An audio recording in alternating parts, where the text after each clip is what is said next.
আজ লোকসভায় পেশ ওয়াকফ বিল, আর এই নিয়ে আগের দিন থেকেই শাসক বিরোধী চর্চা, হাওয়া গরম।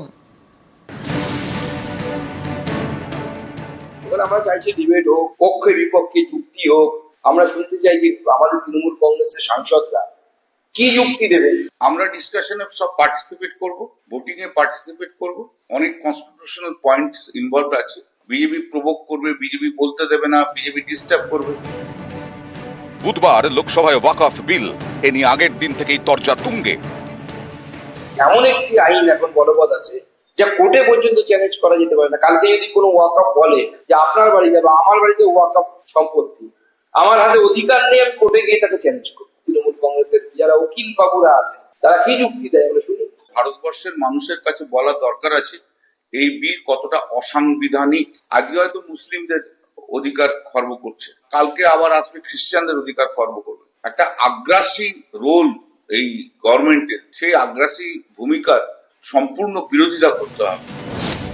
গত বছর বাদল অধিবেশনে সংসদে ওয়াকফ বিল পেশ করে মোদী সরকার। এরপরেই বিস্তারিত আলোচনার জন্য যৌথ সংসদীয় কমিটির কাছে বিলটি পাঠানো হয়। এবছর বাজেট অধিবেশনের শুরুতেই জেপিসি বিলটি লোকসভায় জমা দেয়। এবার লোকসভায় পেশ সংশোধিত বিল। 2024-এ পেশ হওয়া ওয়াকফ বিলের সঙ্গে এই সংশোধিত বিলের একাধিক জায়গায় পার্থক্য রয়েছে। পুরনো বিলে কেউ 5 বছর ইসলাম ধর্মাচরণ করলেই নিজের স্থাবর অস্থাবর সম্পত্তি দান করার অধিকারী। নতুন বিলে বলা হয়েছে এমন দানের পেছনে ফন্দি, কৌশল বা ভুল বুঝিয়ে দানের চেষ্টা যেন না থাকে। পুরনো বিলে কোনো ওয়াকফ সম্পত্তি সরকারি কিনা তা দেখার দায়িত্ব সংশ্লিষ্ট জেলার জেলা শাসকের। নতুন বিলে জেলা শাসক ছাড়াও তাঁর ওপরের কোনো কর্তাকে তদন্তের অধিকার দেওয়া হয়েছে। পুরনো বিলে কোনো সম্পত্তি ওয়াকফ হিসেবে ঘোষণার 15 দিনের মধ্যে তার সংশ্লিষ্ট পোর্টালে তোলার নিয়ম। নতুন বিলে এই সময়সীমা বাড়িয়ে 90 দিন করা হয়েছে। নতুন বিলে প্রস্তাব, সংশোধিত ওয়াকফ বিল পাসের আগে যে সম্পত্তি ওয়াকফ হিসেবে নথিবদ্ধ তার চরিত্র বদল হবে না, কিন্তু তার সরকারি সম্পত্তি হলে এবং সেই সম্পত্তির সামান্য অংশ বা পুরোটা নিয়ে আইনি বিবাদ থাকলে বিষয়টি বিচারাধীন হয়ে যাবে। যৌথ সংসদীয় কমিটিতে আলোচনায় বিরোধীদের আনা একটি সংশোধনীয় ওয়াকফ বিলে অন্তর্ভুক্ত করা হয়নি বলে অভিযোগ। বিরোধীদের দাবি, বিজেপি নিজেদের মর্জি মাফিক ওয়াকফ বিলে পরিবর্তন এনে সংখ্যালঘুদের বঞ্চিত করার পরিকল্পনা করেছে, যা একেবারেই মানতে নারাজ পদ্ম শিবির। আজকে হয়তো মুসলিমদের অধিকার খর্ব করছে, কালকে আবার আসবে খ্রিস্টানদের অধিকার খর্ব করবে। একটা আগ্রাসী রোল এই গভর্নমেন্টের, সেই আগ্রাসী ভূমিকার সম্পূর্ণ বিরোধিতা করতে হবে। কালকে যদি কোনো ওয়াকফ বলে যে আপনার বাড়িতে বা আমার বাড়িতে ওয়াকফ সম্পত্তি, আমার হাতে অধিকার নেই, আমি কোর্টে গিয়ে তাকে চ্যালেঞ্জ করব। তৃণমূল কংগ্রেসের যারা উকিল বাবুরা আছে তারা কি যুক্তি দেয় আমরা শুনি। নিউজ 18 বাংলা।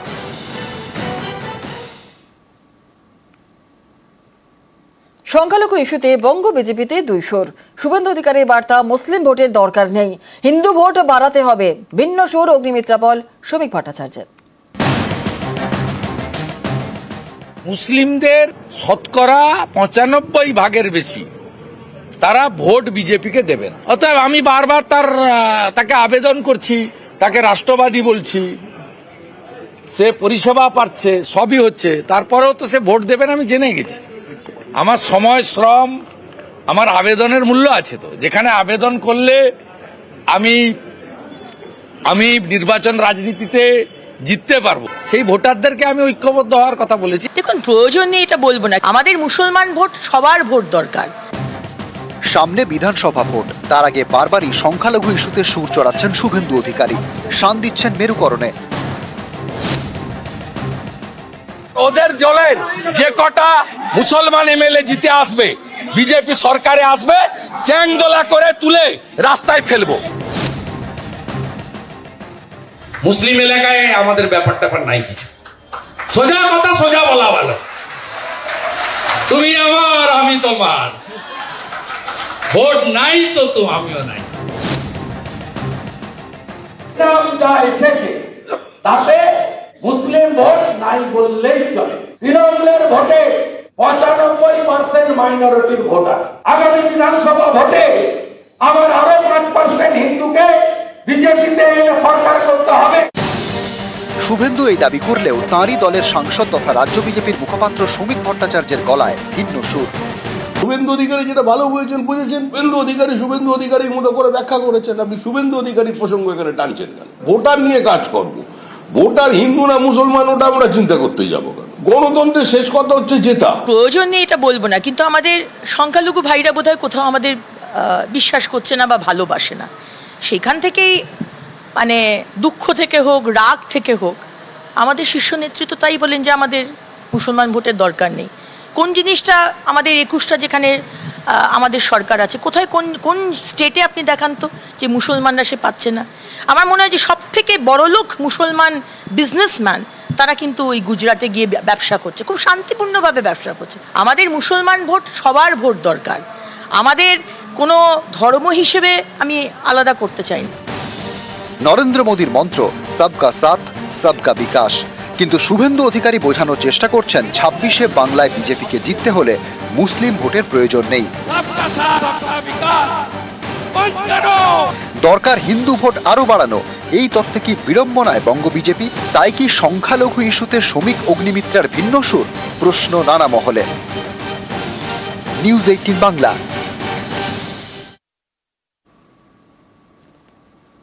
পাখির চোখ 26-এর বিধানসভা ভোট, তৃণমূলের নজর ডুয়ার্সের চা বলায়। আর চা শ্রমিকদের দাবি দাওয়া নিয়ে পথে নামছে ঘাসফুল শিবির। তাদের নয়া স্লোগান, মোদির কথা বনাম মমতার কাজ। তৃণমূলের অন্যতম হাতিয়ার চা শ্রমিকদের পিএফ সমস্যা, আর এই নিয়ে তৃণমূলকে কটাক্ষ করেছে বিজেপি।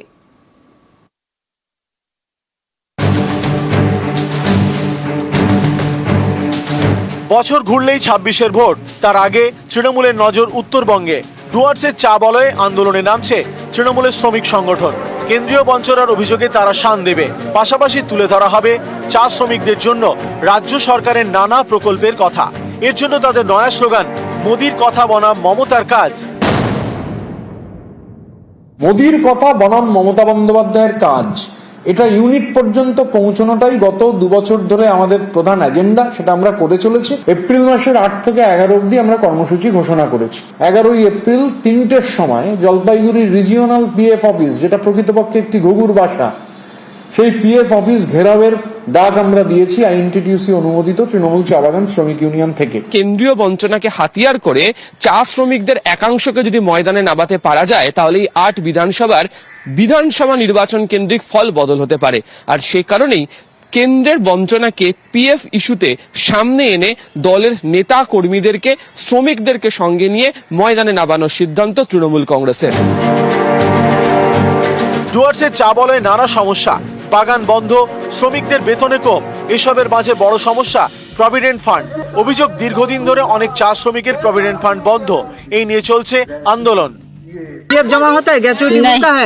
नहीं होता है। कितना दिन से पीएफ 3 साल से सब सुजग सुविधा मिलता है आप लोग को? कुछ नहीं मिलता हम लोग का। तो कार्रवाई जारी है। हमारा खुद का भी रिकवरी प्रोविजन है, जिसमें भी हम 5 अलग से अरेस्ट वारंट जारी किए हैं। फॉल्ट यही है कि इन्होंने एम्प्लॉयज का शेयर काट के रख लिया है, जमा नहीं किया है।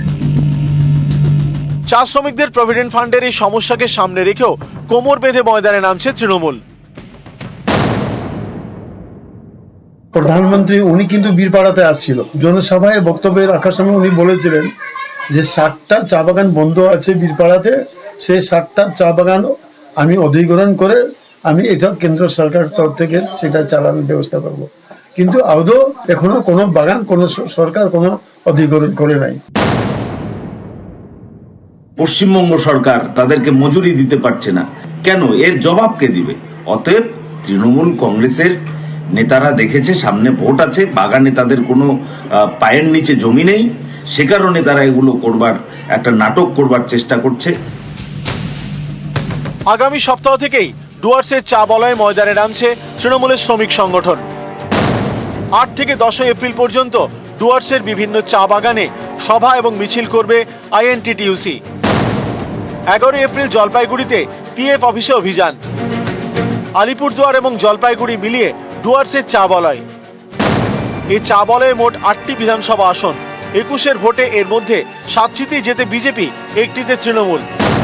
24-এর লোকসভা ভোটের নিরিখেও একই ফল ছিল ডুয়ার্সের চা বলয়ে।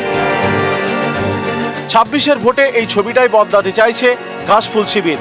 তাই এখন থেকেই তাদের বাড়তি নজর ডুয়ার্সের চা বলয়ে। নিউজ 18 বাংলা। দিল্লি দরবার উত্তরবঙ্গের 10 বিজেপি বিধায়কের।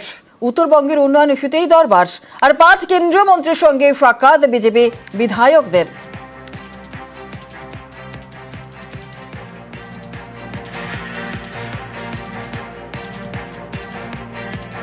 কেন্দ্রীয় বঞ্চনাটার শব্দটি হচ্ছে তৃণমূল কংগ্রেসের আবিষ্কৃত শব্দ।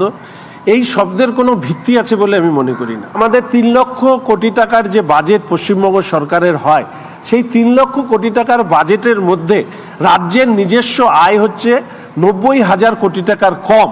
আর আমাদের পশ্চিমবঙ্গে যে বাজেট তৈরি হয় তার 42% হচ্ছে মাত্র রাজ্যের সরকারের নিজস্ব আয় থেকে আসে, অন্যটা 58% আসে হচ্ছে কেন্দ্রের বিভিন্ন টাকার থেকে। ইউসি সাবমিট না করে এই যে তথাকথিত কেন্দ্রীয় বঞ্চনার কথা বলা হয়, তার সাথে অঙ্কের কোনো মিল নেই, গাঁজাখুরি গল্পের মিল থাকতে পারে বলে আমাদের মনে হয়। বিজেপির আর কিছু নেই বাজারে। বিজেপি উত্তরবঙ্গে অলরেডি জমি হারিয়ে ফেলেছে এবং পশ্চিমবাংলার মানুষ বিশ্বাস করে যে বিজেপির সাংসদদের জন্য এবং বিজেপির ওখানকার নেতাদের জন্য পশ্চিমবাংলার কোনো উন্নয়ন হয়নি। শুধু উত্তরবঙ্গ কেন, দক্ষিণবঙ্গ সমগ্র পশ্চিমবাংলার উন্নয়ন চাই। ওগুলো কিছু না, ওগুলো ওদের নাটকবাজি। ওরা নাটক করতে খুব ভালোবাসে, সব নাটকবাজি করছে। দিল্লিতে সুকান্ত মজুমদারের বাড়িতে বিজেপি বিধায়কদের আলাপচারিতা আর এদিন ব্যাডমিন্টন খেললেন বিধায়করা।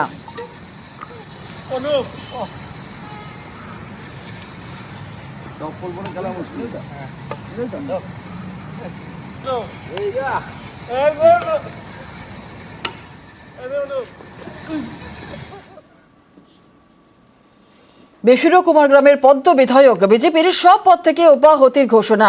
সোশ্যাল মিডিয়ায় পোস্ট দিয়ে ঘোষণা বিধায়কের। কুমারগ্রামের বিজেপি বিধায়ক মনোজ কুমার ওরাও সোশ্যাল মিডিয়ায় দলের বিরুদ্ধে সরব বিজেপি বিধায়ক।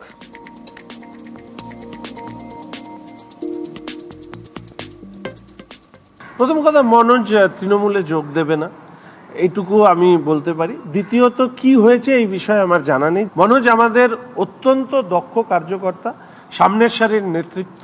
বিধানসভার অভ্যন্তরে যাদের সামনের থেকে সোচ্চারিত হতে দেখা যায় তার মধ্যে মনোজ একজন। ফলে স্বাভাবিকভাবে দলীয় নেতৃত্বরা আছেন, তারা দেখবেন। আর ও যেহেতু আমার বন্ধু হয়, আমি নিশ্চয়ই কথা বলব। 2021-এ বলেছিল আবকি বার 200 পার। 200 পার হলো তৃণমূল, আর ওরা আটকে গেল 77-এ। বিধানসভা নির্বাচন যত এগিয়ে আসবে ওরা 50, 45, 40 হয়ে যাবে। কারণ বিজেপির বিধায়করাও অনুভব করছেন যে তারা যে এলাকার মানুষের সঙ্গে চলেন সেই এলাকার মানুষ বিজেপির রাজনীতি, বিজেপির সংস্কৃতিকে সমর্থন করছেন না, তারা মমতা বন্দ্যোপাধ্যায়ের উন্নয়নকে সমর্থন করছে। ফলে এখন বিজেপি বিধায়কদের মধ্যে অধিকাংশই তাদের অসন্তোষ, তাদের বিরক্তি এবং বিজেপির থেকে তাদের ডিস্টেন্স তৈরি করা, এগুলো শুরু হয়েছে। এবং বেশ কয়েকজন বিজেপি বিধায়ক অদূর ভবিষ্যতেই তৃণমূল কংগ্রেসে মমতা বন্দ্যোপাধ্যায়ের উন্নয়নে সামিল হতে যোগদান করার ইচ্ছা প্রকাশ করে আলোচনা চলছে। বুধবার রাতে ভাটপাড়ায় বোমা, গুলি, অর্জুন সিং এর নামে গ্রেফতারি পরোয়ানা। বারবার তলবেও থানায় হাজিরা নয় বিজেপি নেতার। অর্জুনের বিরুদ্ধে গ্রেফতারি পরোয়ানা ব্যারাকপুর আদালতের। অলরেডি সিসিটিভি ক্যামেরাতে তৃণমূলের 2টো গুন্ডা গুলি চালাতে দেখা গেছে।